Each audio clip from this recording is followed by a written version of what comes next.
Well, when your kids or grandkids aren't feeling well, one of the first things you may do is check for a fever. But is the fever itself bad? Joe has the evidence to debunk the myth that if you have a fever, you need to break it as soon as possible. And I have to tell you, Joe, when my kids were growing up, and even with myself, I want to get rid of that fever so I feel better. So well, Shirley, we're certainly going to have Dr. Larimore comment on this, but I have interviewed several different physicians, including pediatricians, and most of them agree that, you know, around 101 or 102 is the time where you want to say, well, you know what, we want to keep it in check because we don't want it to get out of control, because when we start getting to 104, you know, things can happen. Right? Yeah. So, but when you're, you know, 99.8, 100.6, fever in the body is a way of the body sending healing. And Dr. Larimore, I'd like for you to address that, because we have somehow spun this whole thing to where fever's bad. If you take something for it right away and make it go away, you somehow made yourself better. We're really not doing that, are we? Yeah, this has been one of the stunning medical findings since I did my training at Duke University. Now, that was 30 years ago, but back then, Shirley, doctors did just what you guys did as parents.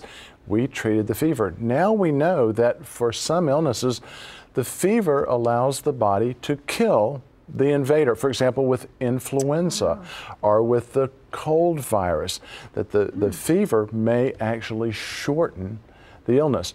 Now, that still leaves us, as with your kids, Shirley, with a kid with a high fever who's just miserable and achy. Well, in that case, you may want to exchange the shorter illness for a more comfortable child. So most physicians who care for children will say, if you need the comfort control, use it. But otherwise, a little bit of fever may be good. And I think I read somewhere that, you know, depending if you have a cold or flu, how serious it is. The other thing is, like, maybe let the fever go on for a day or two, but after that, you may want to do something. Is that? Yeah, and it may be that that early fever is the one that is the best. The beneficial. Of course, let's always remember that in children and in young adults, anyone under 18, aspirin should never be used for fever because of the association with Reye's syndrome. At least not without your doctor's guidance. So children's Tylenol or something like that. Acetaminophen or ibuprofen are the two products that have been shown to work the best. Good. I think we have to use common sense. I mean, if it's 9 o'clock at night and your child has a temperature of 101.7 and it's going to interrupt his or her sleep, and they're not going to rest well, now we're taking ourselves further backwards, because the rest is also an important part of it. Can you elaborate at all on what is going on inside the body?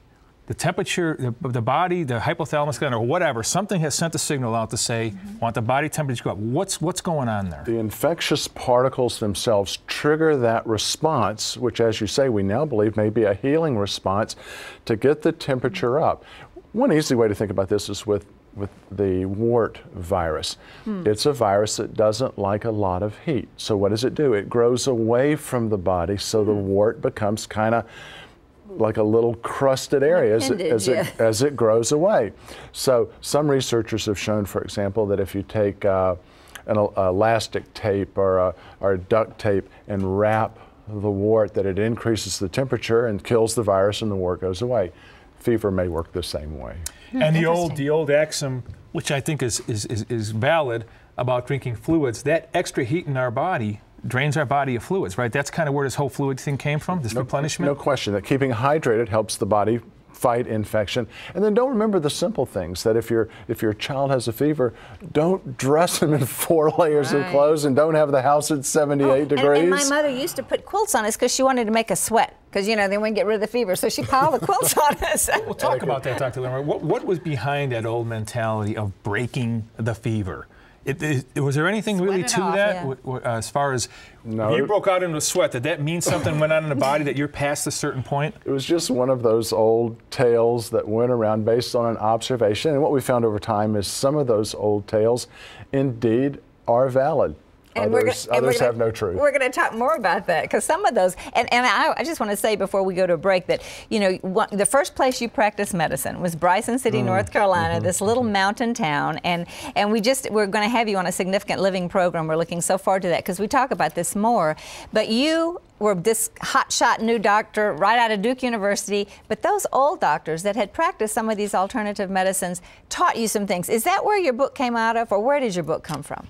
Well, it actually started in those old wives' tales that many, or at least some of which, ended up proving to be true. In fact, I did a column for a family physician magazine for 10 years where we just published those old tales, and over time, several of them proved out, which was really fun. Isn't that interesting? Well, they survived somehow back then, right? Yeah, I mean, you know, so.